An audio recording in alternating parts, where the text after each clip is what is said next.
السلام علیکم ورحمۃ اللہ وبرکاتہ۔ بسم اللہ الرحمن الرحیم۔ اللہم صلی علی محمد وعلی آل محمد کما صلیت علی ابراہیم وعلی آل ابراہیم انک حمید مجید۔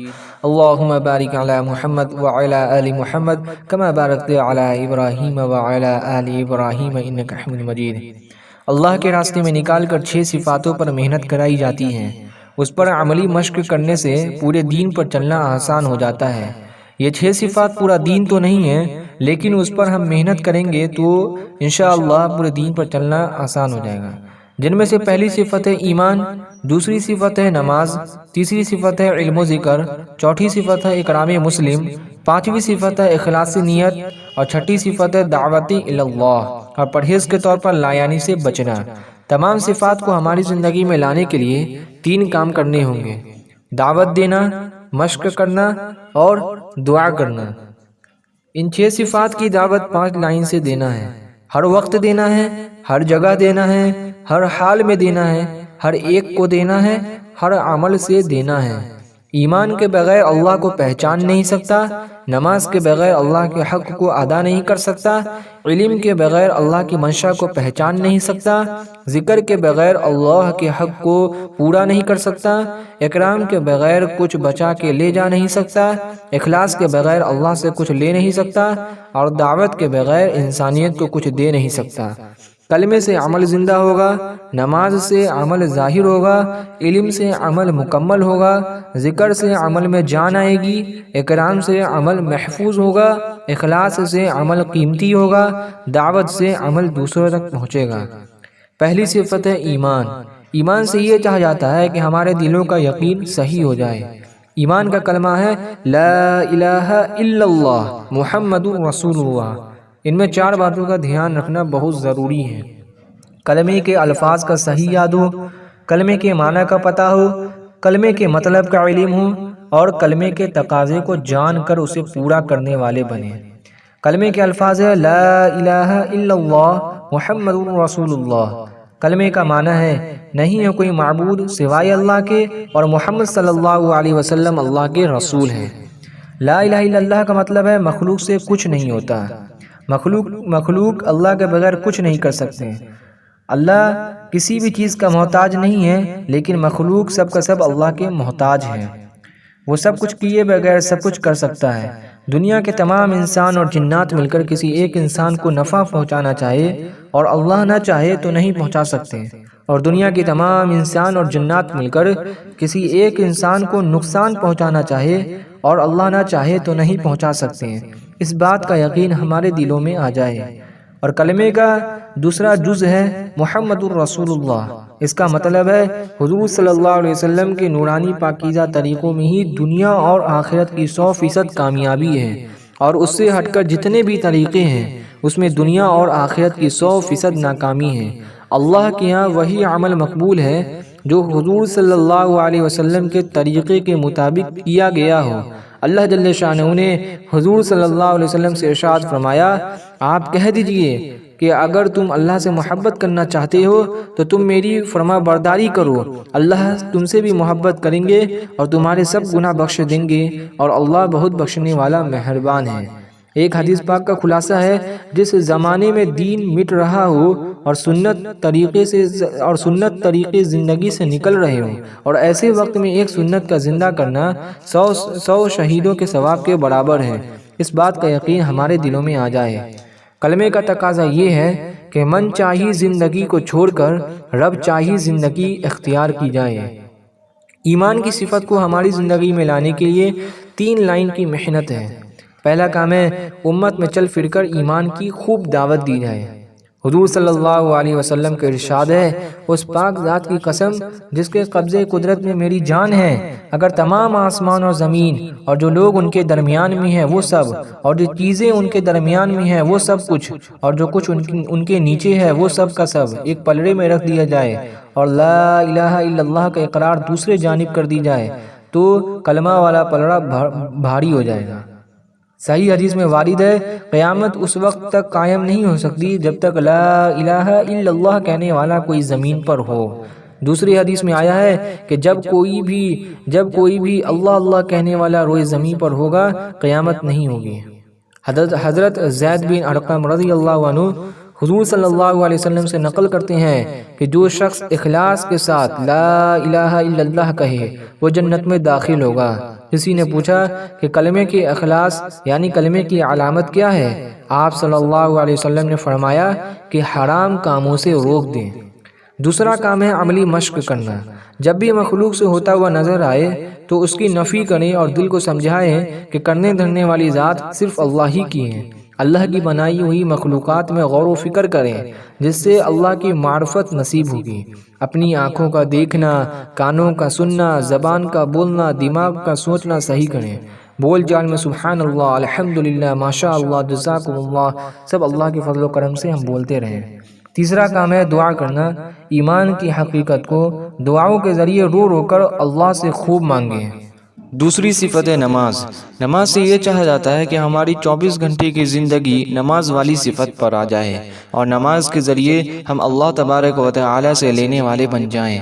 یعنی جس طرح نماز ہم اللہ کے حکم کے مطابق اور حضور صلی اللہ علیہ وسلم کے طریقے کے مطابق ہی پڑھتے ہیں، اس کے خلاف نہیں کر سکتے ہیں، اسی طرح نماز کے باہر والی زندگی بھی اللہ کے حکم کے مطابق اور حضور صلی اللہ علیہ وسلم کے طریقے کے مطابق ہی ہم گزارنے والے بن جائیں اور ہر گناہ سے ہم بچ جائیں۔ تمام احکام کو اللہ جل شانہ نے حضرت جبرائیل علیہ السلام کے ذریعے دنیا میں اتارے، لیکن جب نماز دینے کا وقت آیا تو اللہ تعالیٰ نے اپنے محبوب نبی صلی اللہ علیہ وسلم کو اپنی حضوری میں بلا کر تحفہ کے طور پر عنایت فرمائی۔ اسی لیے فرمایا گیا کہ نماز مومن کی معراج ہے۔ جس طرح حضور صلی اللہ علیہ وسلم نے معراج میں اللہ سے براہ راست باتیں کی، اسی طرح جب کوئی مومن بندہ نماز میں کھڑا ہوتا ہے تو براہ راست اللہ تبارک و تعالی سے باتیں کرتا ہے۔ دوسرا احکام ہے وقتی اور شخصی، لیکن نماز ہر مسلمان عاقل بالغ مرد عورت پر دن رات میں 5 وقت کی فرض ہیں۔ نماز ہماری صحیح ہوگی تو زندگی صحیح ہوگی، اور زندگی صحیح ہوگی تو قیامت میں اللہ جل شانہ زندگی کا حساب سختی سے نہیں لیں گے۔ نماز پر محنت کریں گے تو نماز جاندار بنے گی، اور نماز جاندار بنے گی تو 2 رکعت پڑھ کر ہم اللہ تبارک و تعالی سے براہ راست لینے والے بنیں گے۔ نماز کی صفت کو ہماری زندگی میں لانے کے لیے 3 لائن کی محنت ہے۔ پہلا کام ہے امت میں چل پھر کر نماز کی خوب دعوت دی جائے۔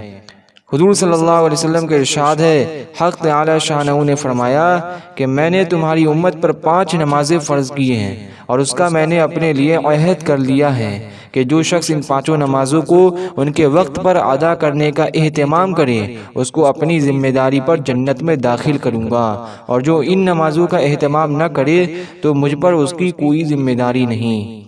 ایک حدیث میں آیا ہے، جو شخص نماز کا اہتمام کرتا ہے حق تعالی شانہ 5 طرح سے اس کا اکرام اور اعزاز فرماتے ہیں۔ ایک یہ کہ اس پر سے رزق کی تنگی ہٹا دی جاتی ہے، دوسرا یہ کہ اس سے عذاب قبر ہٹا دیا جاتا ہے، تیسرا یہ کہ قیامت کو اس کے نامہ اعمال دائیں ہاتھ میں دیے جائیں گے، چوتھے یہ کہ پل صراط پر سے بجلی کی طرح گزار دیا جائے گا، پانچویں یہ کہ بے حساب جنت میں جائے گا۔ حضور صلی اللہ علیہ وسلم کا ارشاد ہے کہ اللہ جل شانہ نے میری امت پر سب چیزوں سے پہلے نماز فرض کی ہے، اور قیامت میں سب سے پہلے نماز ہی کا حساب ہوگا۔ دوسرا کام ہے عملی مشق کرنا۔ نماز کے ظاہر اور باطن کو درست کرنا ہے۔ نماز کا ظاہر یہ ہے کہ وضو، غسل اور نماز کے فرائض، واجبات، سنتیں، مستحبات، دعائیں، قرات اور نماز کے ارکان یعنی قیام، رکوع، سجدہ، جلسہ، سلام وغیرہ سب چیزوں کو سیکھیں اور معتبر علماء سے پوچھ کر درست کریں۔ نماز کا باطن یہ ہے کہ نماز اس دھیان سے کے ساتھ پڑھا جائے کہ میں اللہ کو دیکھ رہا ہوں، اور یہ کیفیت نہ ہو سکے تو یہ دھیان کریں کہ اللہ مجھے دیکھ رہا ہے۔ اس کے لیے تنہائی میں 2 رکعت نفل نماز پڑھ کر اللہ کا دھیان جمانے کی مشق کریں۔ نماز پر محنت کر کے نماز میں 5 باتوں کو پیدا کرنا بہت ضروری ہے: کلمہ والا یقین، فضائل والا علم، مسائل والی شکل، اللہ والا دھیان، اخلاص والی نیت۔ جب کوئی بھی حاجت ہمیں پیش آئے تو سب سے پہلے نماز ہی کے ذریعے ہم اس کو حل کرانے کی کوشش کریں۔ تیسرا کام ہے دعا کرنا۔ نماز کی حقیقت کو دعاؤں کے ذریعے رو رو کر اللہ سے خوب مانگا جائے۔ تیسری صفت ہے علم و ذکر۔ علم سے یہ چاہا جاتا ہے کہ میرا اللہ اس وقت اس حال میں مجھ سے کیا چاہتا ہے، اس کی تحقیق کرنا اور معلوم کر کے اس کو پورا کرنا ہے۔ دور صحابہ میں ایک علم تھا جو پوری امت کو 100% اللہ کے حکموں پر کھڑا کیے ہوئے تھا، وہ فضائل والا علم تھا۔ جب سے فضائل والا علم امت میں سے نکلا تو 100% امت میں سے نماز جیسا اہم فریضہ بھی باقی نہ رہا۔ اب پھر سے محنت کر کے فضائل والے علم کو امت میں زندہ کرنا ہے۔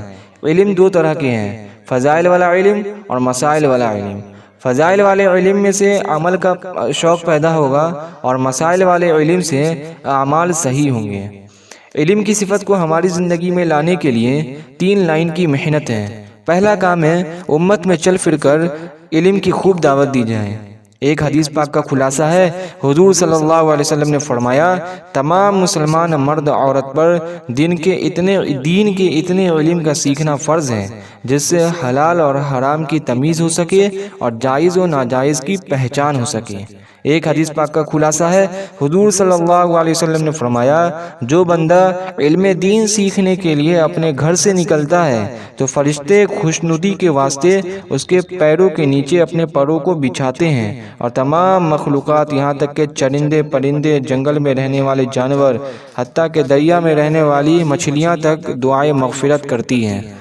ایک حدیث پاک کا خلاصہ ہے، حضور صلی اللہ علیہ وسلم نے فرمایا، علم عمل کا امام ہے اور عمل اس کے تابع ہیں۔ علم کی وجہ سے بندہ امت کے بہترین افراد تک پہنچ جاتا ہے۔ دوسرا کام ہے عملی مشق کرنا۔ ہر عمل کے وقت اس کی قیمت کا پتہ ہو، علماء حق کی صحبت اختیار کی جائے، اور بتایا کہ تنہائی میں معتبر کتابوں کا مطالعہ کیا جائے۔ اپنے آپ کو آپ صلی اللہ علیہ وسلم کی سنتوں کا پابند بنا کر جو بھی مسئلہ پیش آئے اپنے مسلک کے معتبر علماء سے پوچھ کر اس پر عمل کیا جائے۔ تیسرا کام ہے دعا کرنا۔ علم نافع کو دعاؤں کے ذریعے رو کر اللہ سے خوب مانگا جائے۔ اور ذکر سے یہ چاہا جاتا ہے کہ ہمارے اندر اللہ کا دھیان پیدا ہو جائے۔ مخلوق کی مشغولی چاہے جائز یا حلال ہی کیوں نہ ہو، دل پر ضرور اثر کرتی ہے۔ اس اثر کا نام غفلت ہے، اور اثر کو دور کرنے کے لیے اللہ کے ذکر کی ضرورت ہوتی ہے۔ ہر چیز کو صاف کرنے کے لیے کوئی نہ کوئی چیز موجود ہوتی ہے۔ مثلاً بدن اور کپڑے کو صاف کرنے کے لیے صابن ہوتا ہے، اور لوہے کے زنگ کو دور کرنے کے لیے آگ کی بھٹی کی ضرورت ہوتی ہے۔ اسی طرح دل کی غفلت کو دور کرنے کے لیے اللہ کے ذکر کی ضرورت ہوتی ہے۔ ذکر کی حقیقت کو ہماری زندگی میں لانے کے لیے 3 لائن کی محنت ہے۔ پہلا کام ہے امت میں چل پھر کر ذکر کی خوب دعوت دی جائے۔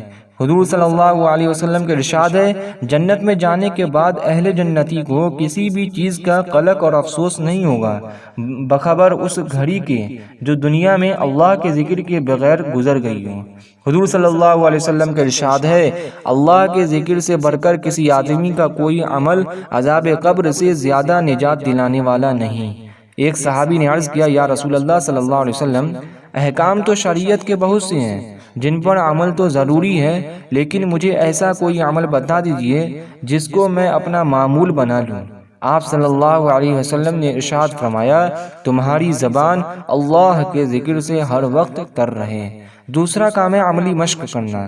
صبح و شام کی تسبیحات کو پابندی سے قبلہ رخ بیٹھ کر معنی کو سمجھ کر اللہ کے دھیان کے ساتھ پوری کی جائیں۔ قرآن پاک کی تلاوت آداب کی رعایت کرتے ہوئے ترتیل اور تجوید کے ساتھ کرنے کا اہتمام کریں۔ موقع محل اور خلوت اور جلوت اور کی مسنون دعاؤں کا اہتمام کریں۔ تیسرا کام ہے دعا کرنا۔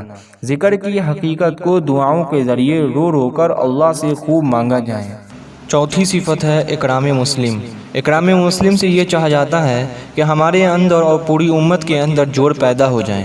حق سے زیادہ دینے کا نام اکرام ہے، لہٰذا ہم ہمارے حق کی رعایت کرتے ہوئے دوسروں کے حق کو ادا کرنے والے بنیں۔ حقدار کو تو حق دینا ہی ہے۔ اس میں 2 باتیں ہیں، ایک ہے اخلاق، ایک ہے معاملات۔ اخلاق اور معاملات کی درستی سے آپس میں جوڑ پیدا ہوگا اور غیروں کے ایمان میں داخل ہونے کی راہیں کھلیں گی۔ نماز مسجد میں پڑھتے ہیں، روزہ ہمارے اندر ہوتا ہے، زکوٰۃ صرف ایمان والے کو دی جاتی ہیں، اور حج کے علاقے میں غیروں کا جانا منع ہے۔ اس لیے غیر تو ہمارے اخلاق اور معاملات سے ہی متاثر ہوں گے۔ معاملات کے بگڑنے سے نیکیاں دوسروں کی ہو جائے گی، اور معاملات کی درستگی سے نیکیوں کی حفاظت ہوگی۔ اور ہمارے اندر اکرام مسلم کا جذبہ پیدا ہوگا۔ اکرام کی صفت کو ہماری زندگی میں لانے کے لیے 3 لائن کی محنت ہے۔ پہلا کام ہے امت میں چل پھر کر اکرام کی خوب دعوت دی جائے۔ حضور اکرم صلی اللہ علیہ وسلم کا ارشاد ہے، وہ شخص جو ہمارے بڑوں کی تعظیم نہ کرے، ہمارے بچوں پر رحم نہ کرے اور علماء دین کی قدر نہ کرے، وہ ہماری امت میں سے نہیں ہے۔ حضور صلی اللہ علیہ وسلم کا ارشاد ہے، مخلوق ساری کی ساری اللہ کی عیال ہیں، پس اللہ تعالیٰ کو وہ شخص بہت محبوب ہے جو اس کی عیال کے ساتھ احسان کرے۔ حضور صلی اللہ علیہ وسلم کا ارشاد ہے، جو شخص اپنے بھائی کے کسی کام میں چلے پھرے اور کوشش کرے، اس کے لیے 10 برس کے اعتکاف سے افضل ہے۔ دوسرا کام ہے عملی مشق کرنا۔ ہر ایمان والے کو عزت کی نگاہ سے دیکھے اور اس کا اکرام کرے، غیروں سے اچھا سلوک کریں، ہر ایک کے حقوق کو جان کر ادا کریں، اپنی ذات سے کسی کو تکلیف نہ پہنچائے، سب کو فائدہ پہنچائے۔ گنہگار سے نفرت نہیں کرنا ہے بلکہ گناہوں سے نفرت کرنا ہے۔ جو اپنے لیے پسند کرے وہی اپنے بھائی کے لیے پسند کریں۔ تیسرا کام ہے دعا کرنا۔ اکرام کی حقیقت کو دعاؤں کے ذریعے رو رو کر اللہ سے خوب مانگا جائے۔ 5ویں صفت ہے اخلاص نیت۔ اخلاص نیت سے یہ چاہا جاتا ہے کہ ہمارے اندر للہیت پیدا ہو جائے، یعنی ہم جو بھی عمل کریں خالص اللہ کی رضا کے لیے کریں، اس میں دکھلاوا نہ ہو، کسی دوسرے کو راضی کرنے کی نیت نہ ہو۔ ہم جو بھی عمل کرتے ہیں صحیح ہے یا غلط علماء ہی بتا سکتے ہیں، اور عمل میں اخلاص ہے یا نہیں وہ اللہ ہی جانتے ہیں، لیکن اللہ اس وقت بتلائیں گے جب عمل کرنے کا وقت ہاتھ سے نکل چکا ہوگا۔ اخلاص بڑی لطیف شے ہے، آخر میں آتا ہے اور سب سے پہلے جاتا ہے۔ اللہ بہت بے نیاز ہے، شرک والے عمل قبول نہیں کرتے ہیں، بڑے بڑے عمل نیت کے خرابی کی وجہ سے مردود قرار دیے جاتے ہیں۔ قیامت میں سب سے پہلے جن کا حساب ہوگا اس میں شہید، سخی اور عالم ہوں گے، جن کو نیت کی خرابی کی وجہ سے جہنم میں پھینک دیا جائے گا۔ اخلاص کی حقیقت کو ہماری زندگی میں لانے کے لیے 3 لائن کی محنت ہے۔ پہلا کام ہے امت میں چل پھر کر اخلاص کی خوب دعوت دی جائے۔ حضور صلی اللہ علیہ وسلم کا ارشاد ہے، اخلاص والوں کے لیے خوشحالی ہو کہ وہ ہدایت کے چراغ ہے، ان کی وجہ سے سخت فتنے دور ہو جاتے ہیں۔ حضور صلی اللہ علیہ وسلم نے ارشاد فرمایا، اس امت کو رفعت و عزت اور دین کے فروغ کی بشارت سنا دو، لیکن دین کے کسی کام کو جو شخص دنیا کے واسطے کرے آخرت میں اس کا کوئی حصہ نہیں۔ حضور صلی اللہ علیہ وسلم نے ارشاد فرمایا، مجھے تم پر سب سے زیادہ خوف شرک اصغر کا ہے۔ صحابہ رضی اللہ عنہ نے عرض کیا، شرک اصغر کیا ہے؟ حضور صلی اللہ علیہ وسلم نے ارشاد فرمایا، دکھلاوے کے لیے عمل کرنا۔ دوسرا کام ہے عملی مشق کرنا۔ ہر عمل کے وقت اپنی نیت کو درست کریں۔ عمل شروع کرتے سوچیں کہ یہ کام میں کس لیے کر رہا ہوں۔ نماز کے علاوہ عمل کے درمیان میں بھی سوچیں کہ یہ کام کس کے لیے کر رہا ہوں، اور آخر میں بھی سوچیں کہ یہ کام کس کے لیے ہوا۔ اگر جواب ہوا اللہ کے لیے تو شکر ادا کرنا ہے اور استغفار کریں کہ جیسا حق تھا ویسا ادا نہ ہو سکا، کیونکہ بد نیتی سے عمل مردود ہو جاتا ہے اور بے نیتی سے عمل فاسد ہو جاتا ہے۔ روزانہ کوئی ایک عمل ایسا کرنے کی کوشش کریں جس کو اللہ تبارک و تعالی اور اس کے فرشتوں کو سوا نہ دیکھیں۔ تیسرا کام ہے دعا کرنا۔ اخلاص کی حقیقت کو دعاؤں کے ذریعے رو رو کر اللہ سے خوب مانگا جائے۔ چھٹی صفت ہے دعوت و تبلیغ۔ دعوت و تبلیغ سے یہ چاہا جاتا ہے کہ ہمارے جان اور مال کی ترتیب صحیح ہو جائے۔ ہر انسان کو اللہ نے 2 نعمتیں دی ہیں، جان اور مال۔ مومن کی جان اور مال کو اللہ نے جنت کے بدلے میں خرید لیا ہے۔ جان اور مال اللہ کی دی ہوئی امانت ہے، اسے ہم اپنی مرضی کے مطابق استعمال کریں گے تو قرآن پاک کے فیصلے کے خلاف ہوگا۔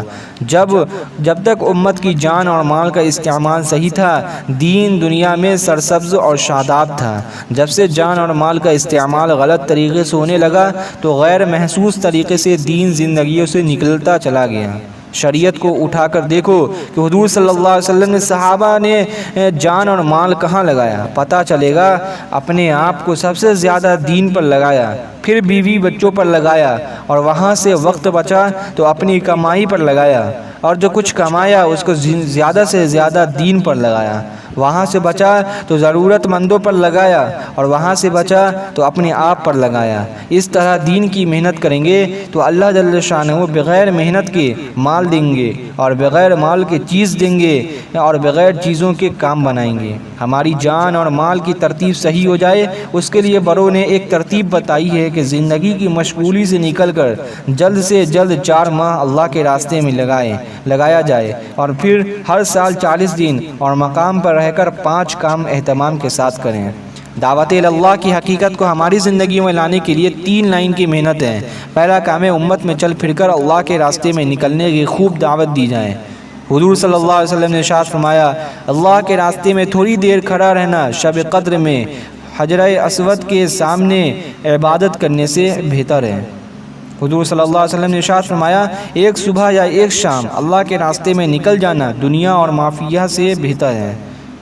حضور صلی اللہ علیہ وسلم نے ارشاد فرمایا، تھوڑی دیر اللہ کے راستے میں کھڑا ہونا اپنے گھر کی 70 سالہ نفل نمازوں سے افضل ہے۔ دوسرا کام ہے عملی مشق کرنا۔